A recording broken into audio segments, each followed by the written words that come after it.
Tim Kaine didn't walk into that Senate chamber looking for polite answers. He walked in ready to pull the mask off Pete Hegseth, and from the very first minute you could feel it. This wasn't some routine confirmation process, it was a public trial, with the cameras rolling and the nation watching. And what unfolded was a rare kind of political showdown, the kind that exposes not just facts but character. Kaine's target wasn't only Hegseth's record, it was his integrity. And what came out in that back and forth has left people asking if Hegseth is fit to lead at all. The moment that set the tone was Kaine's return to the October 2017 incident in Monterey, California. You acknowledge that you cheated on your wife and that you cheated on the woman by whom you had just fathered a child. You have admitted that. I will allow your words to speak for themselves. You're not retracting that today. That's good. I assume that in each of your weddings, you've pledged to be faithful to your wife. You've taken an oath to do that, haven't you? Senator, as I've acknowledged to everyone in this committee, not a perfect person, not claiming to be. But no, I just asked a simple question. You've taken an oath like you would take an oath to be Secretary of Defense in all of your weddings to be faithful to your wife. Is that correct? I have failed in things in my life, and thankfully I'm redeemed by my Lord and Savior, Jesus Christ. In finalizing divorces from your first and second wives, were there non-disclosure agreements in connection with those divorces? Senator, not that I'm aware of. If there were, would you agree to release those first and second wives from any confidentiality agreement? Senator, it's not something I'm aware of. But if there were, you would agree to release them from a confidentiality agreement? Senator, that's not my responsibility. Did you ever engage in any acts of physical violence against any of your wives? Senator, absolutely not. But you would agree with me that if someone had committed physical violence against a spouse, that would be disqualifying to serve as Secretary of Defense, correct? Senator, absolutely not have I ever done that. You would agree that that would be a disqualifying offense, would you not? Senator, you're talking about a hypothetical. I don't think it's a hypothetical. Violence against spouses occurs every day. And if you as a leader are not capable of saying that physical violence against a spouse should be a disqualifying fact for being Secretary of the most powerful nation in the world, you're demonstrating an astonishing lack of judgment. The incident in Monterey led to a criminal charge, a criminal investigation, a private settlement, and a cash payment to the woman who filed the complaint.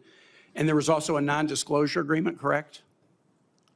It was a confidential settlement agreement off of a nuisance lawsuit. Right. During an interview, you claimed that you settled the matter because you were worried that if it became public, it might hurt your career. Do you maintain that you were blackmailed? Senator, I maintain that false claims were made against me. And ultimately, your attorney those used false the claims, phrase, I have the opportunity to attest my innocence in those false claims. But you didn't reveal any of this to President Trump or the transition team as they were considering you to be nominated for Secretary of Defense. You didn't reveal the action. You didn't reveal the criminal complaint. You didn't reveal the criminal investigation. You didn't reveal the settlement. You didn't reveal the cash payment. Why didn't you inform the commander-in-chief and the transition team of this very relevant event? Senator, I've appreciated every part of the process with the transition team. They have been open and honest with me. We've had great conversations between the two of us, and I appreciate the opportunity that President-elect Trump has given me. You chose not to reveal this, right? Because you knew it would hurt your chances. So you chose not to reveal this really important thing to the commander-in-chief and the transition team because you were worried about your chances rather than trying to be candid with the future president of the United States. Are there any other important facts that you chose not to reveal to the president-elect and his team as they were considering you to be Secretary of Defense? Senator, I sit here before you an open book, as everyone who's watched this process. With multiple non-disclosure and confidentiality agreements tying the hands of many people who would like to comment to us. Much has been made of your workplace behavior as a leader of nonprofit veterans organizations and as a Fox News contributor. Were you fired from either of the leadership positions with the nonprofits? I was the leader. I was the CEO of Concerned Veterans for America and the executive director of Vets for Freedom. Were you fired from either of them? And I was never fired from a veterans organization. Do you have non-disclosure agreements with either of those organizations? Not that I'm aware of, Senator. Many of your work colleagues have said that you show up for work under the influence of alcohol or drunk. I know you've denied that, but you would agree with me, right, that if that was the case, that would be disqualifying for somebody to be Secretary of Defense. Senator, those are all anonymous false claims, and the totality They're not anonymous. The letters We've on the seen, record here. They're not anonymous. On the record, people We've who've seen worked with records me with at names Vets attached for to Freedom, them. Concerned Vets for America, and Fox News One of attributing your- to me one of being your colleagues working said- hard every day on behalf of One of my your mission. colleagues said that you got drunk at an event at a bar and chanted, "Kill all Muslims." Another colleague, not anonymous, we have this, said that you took co-workers to a strip club. You were drunk, you tried to dance with strippers, you had to be held off the stage, and one of your employees in that event filed a sexual harassment charge as a result of it. Now, I know you denied these things, but isn't that the kind of behavior that, if true, would be disqualifying for somebody to be Secretary of Defense? This was a story that Senator, had been whispered anonymous about false for charges. years, They're not but Kaine anonymous. dragged it And right I'll into just the conclude open. and say this. At the time, Hegseth was still married to his second wife. Yet just 2 months earlier he had fathered a child with the woman who would later become his third wife. That detail alone carried enough weight to make anyone shift uncomfortably. But Kaine wasn't done. He pressed harder, pointing out that while Hegseth claimed he had been completely cleared of wrongdoing, being cleared of criminal charges doesn't erase the reality of infidelity or the timeline of betrayal. Hegseth's response was a familiar one. The charges were false, he said, fully investigated and dismissed. But Kaine refused to accept that as the final word. His point was simple. You can't call yourself clean while standing in the middle of broken vows and unresolved scandals. The law may not have punished you, but the facts tell their own story. That exchange set up the deeper question at the heart of this hearing: what does integrity really mean? Kaine didn't want sound bites about redemption or half-hearted claims of mistakes. He wanted Hegseth to face the contradiction between preaching military discipline and failing at personal accountability. Soldiers are expected to live by codes of honor and responsibility. Leaders are held to even higher standards. So how can a man who publicly admits to cheating on one wife and betraying the mother of his newborn child demand loyalty and discipline from those under his command? Hegseth, visibly uncomfortable, leaned on a familiar shield, his Christian faith and his belief in redemption. He acknowledged he wasn't perfect and had failed in parts of his life. But Kaine wasn't asking about forgiveness from God. He was asking about trust from the American people. Redemption may save your soul, Kaine implied, but it doesn't erase the need for accountability when you want to hold one of the most powerful jobs in the world. And just when it seemed the questioning might move on, Kaine raised the issue of secrecy. Were there non-disclosure agreements tied to Hegseth's divorces? Had ex-wives been legally silenced about his behavior? The very suggestion lit up the room. Because NDAs aren't just pieces of paper, they're shields that keep the public from knowing what really happened behind closed doors. If such agreements existed, it could mean damaging truths were buried in exchange for silence. Hegseth claimed ignorance, saying he wasn't aware of any NDAs, but that answer only deepened suspicion. How could someone who has fought multiple divorce battles not know if confidentiality agreements were part of the settlements? It wasn't the reassurance Kaine was looking for. Instead, it left the image of a man with secrets still locked away, waiting to be unearthed.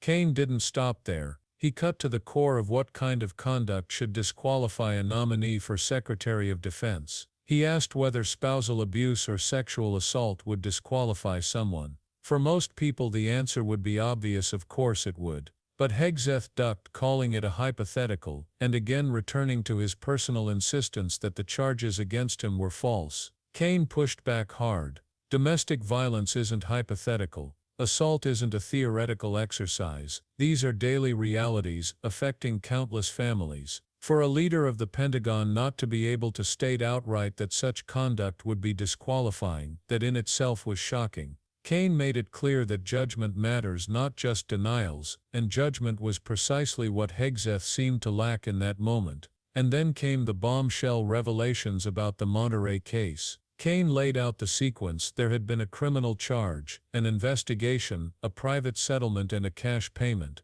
On top of that, a confidentiality agreement had been signed.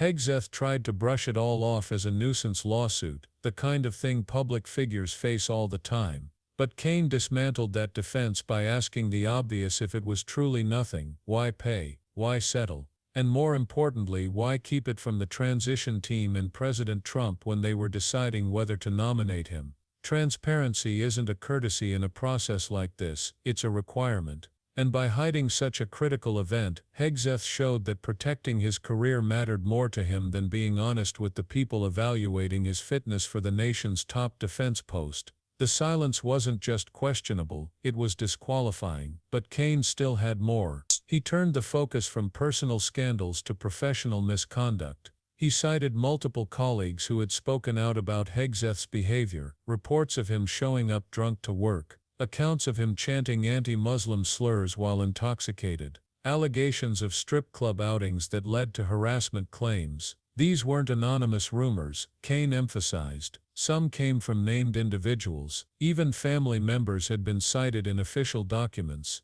Hegseth's response was predictable, blanket denial. He dismissed it all as false, politically motivated attacks. But denial after denial began to feel rehearsed. Kaine wasn't asking for admissions of guilt, he was asking for accountability, and instead of accountability, all the Senate heard was evasion. But the bigger picture was starting to come into focus. Kaine wasn't trying to relitigate every scandal in Hegseth's past. He was highlighting a pattern: concealment, denial, and refusal to confront the gravity of serious accusations. And that pattern mattered because this wasn't about running a nonprofit or appearing on television. This was about leading the Department of Defense, overseeing millions of service members, and holding responsibility for national security. The question wasn't whether Hegseth had ever made mistakes. Everyone makes mistakes. The question was whether his record of secrecy and deflection made him unfit to hold the keys to the Pentagon. In the closing moments, Kaine drove the point home. Leadership at this level isn't just about experience or credentials, it's about trust.